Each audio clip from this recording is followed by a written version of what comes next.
Выйдя из электрички, Таисия Ивановна достала из кармана блокнот, в котором был записан адрес. Женщина не была уверена, что сможет сама найти дом, в котором живут ее сын с невесткой, ведь была она здесь всего один раз и очень давно. Ранним утром людей на улице мало. Таксист со скучающим видом задержал взгляд на женщине, но она слегка покачала головой. Денег с собой было немного, и позволить себе тратиться на проезд Таисия Ивановна не могла. Подойдя к киоску на вокзале, женщина спросила, как добраться до улицы Рижской. Получив подробные инструкции от словоохотливой продавщицы, Таисия Ивановна свернула в нужный переулок и медленно пошла. Сегодня ей исполнялось 70 лет. Круглая дата, которую хотелось отметить в кругу семьи, но очень давно Таисия Ивановна не видела своих сыновей за одним столом. Оба уже завели свои семьи, жили в разных городах. Таисия долго сомневалась, к кому приехать, но в итоге выбор пал на старшего. День рождения – хороший повод примириться с невесткой, которая почему-то с первого дня не взлюбила свекровь, да и хотелось наконец увидеть внука.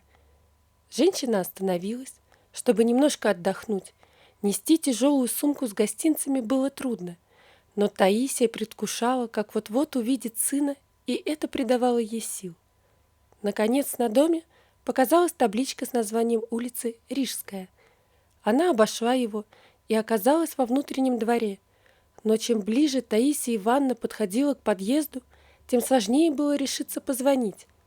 Последняя встреча оставила очень много неприятных воспоминаний, и оказалось, что увидеться с Леной Таисия Ивановна совершенно не готова. Она вышла из подъезда.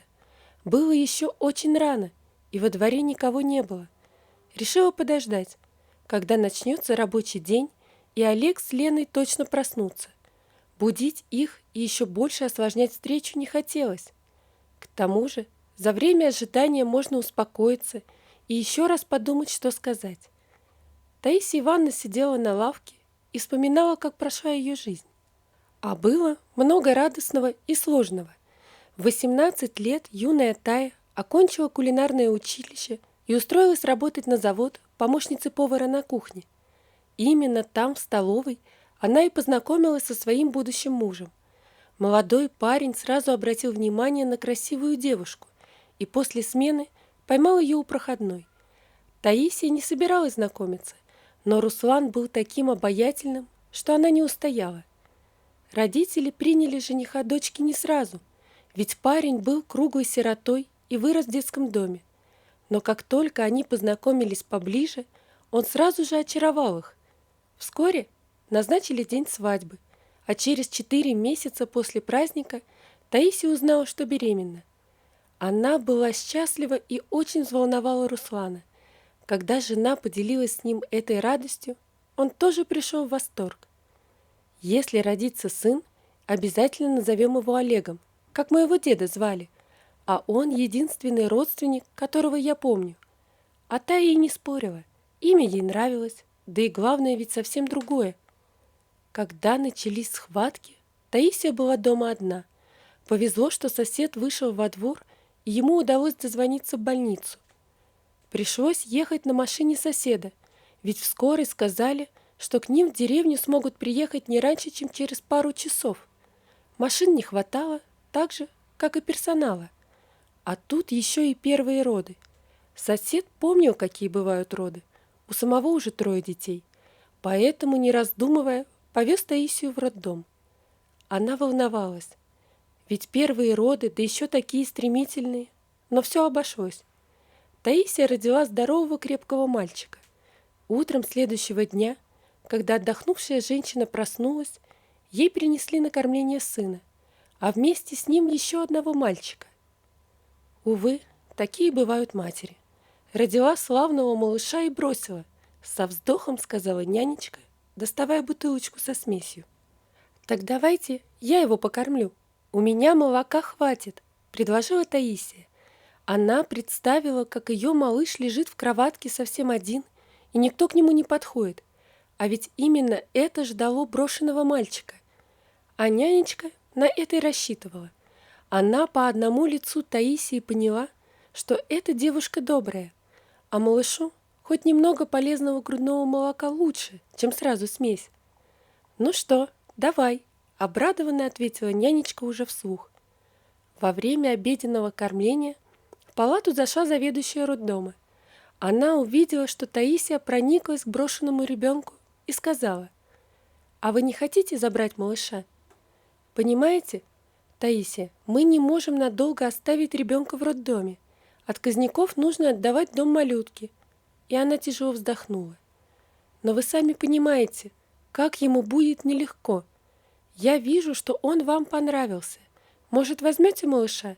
А документы я оформлю, как будто у вас двойня родилась. Никто ничего не узнает». Таисия растерялась. Ей было очень жаль мальчика, но нужно было посоветоваться с мужем. Такое решение принимать одной нельзя. Заведующая позволила женщине позвонить на завод прямо из своего кабинета. Выслушав жену, Руслан не сомневался ни секунды. «Конечно, давай возьмем, раз такое дело. Я-то детдомовскую жизнь знаю, ничего хорошего в ней нет. Так что оформляй, что там нужно, и будет у нас 2 сына». Так малыши и стали расти, как родные братья. Они были очень разными. Родной сын Олег рос скромным и без разрешения родителей шаг боялся сделать. Приемный же Василий, наоборот, был бойким и всегда пытался втянуть брата в какую-нибудь шалость. Олег поступил в техникум, а потом в институт. Василий же решил служить в армии. Повзрослев, братья отдалились друг от друга и почти перестали общаться. Таисия очень переживала.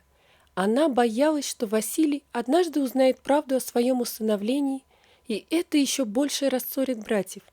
Поэтому, когда оба парня привели знакомиться своих невест, Таисия старалась изо всех сил, пытаясь угодить обеим. Ведь известно, что если жены между собой не ладят, то и братья рассорятся. А получится подружить, их сыновья никуда не денутся, будут общаться. Только ничего у Таисии не вышло. Невеста Василия сразу же приняла ее как родную мать. А вот Лена, которую привел тихоня Олег, оказалась скандальной и неуживчивой. Ей все не нравилось.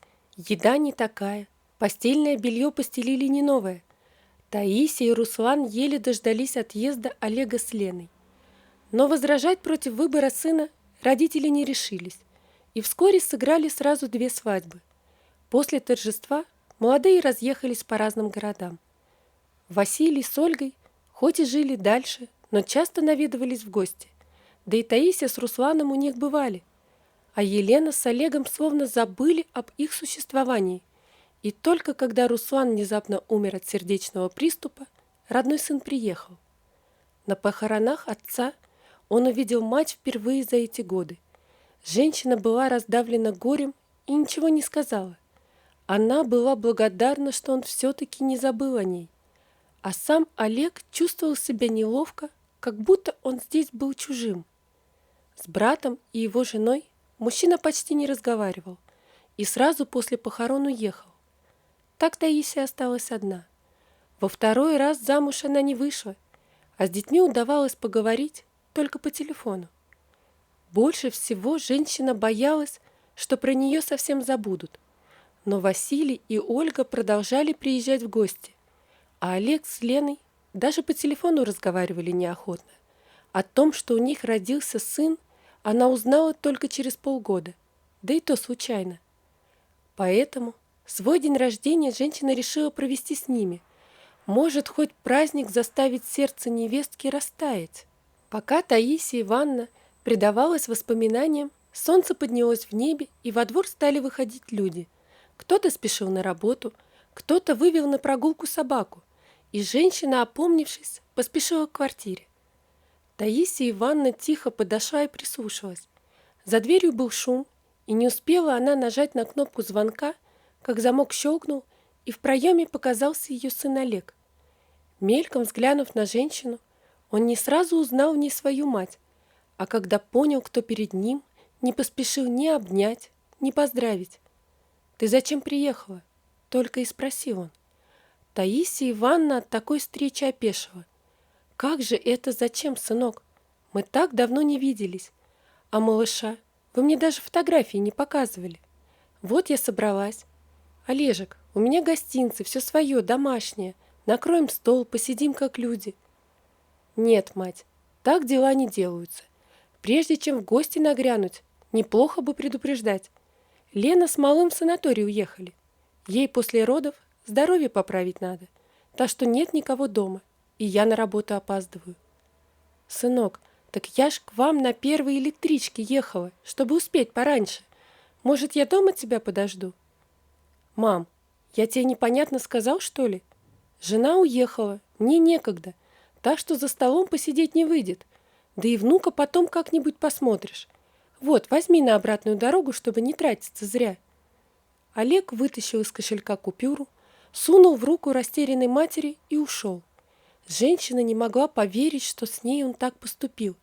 А ведь Олег родная кровь, и даже не вспомнил, что у матери сегодня юбилей. Делать было нечего, не стоять же в подъезде. Таисия Ивановна осознала, что до сих пор держит купюру в руках, наклонилась и просунула ее под дверь. Ничего от этой семьи она брать не хотела. Она брела по улице в сторону вокзала.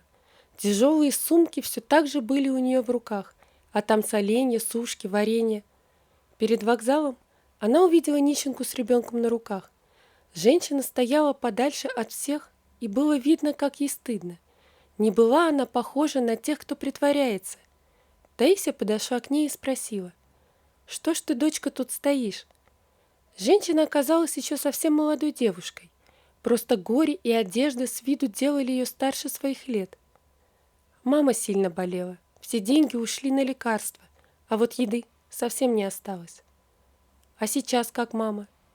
Уже лучше, но пока она не может посидеть с Вадиком, а я не могу работать с ним на руках. Нам только еды немного.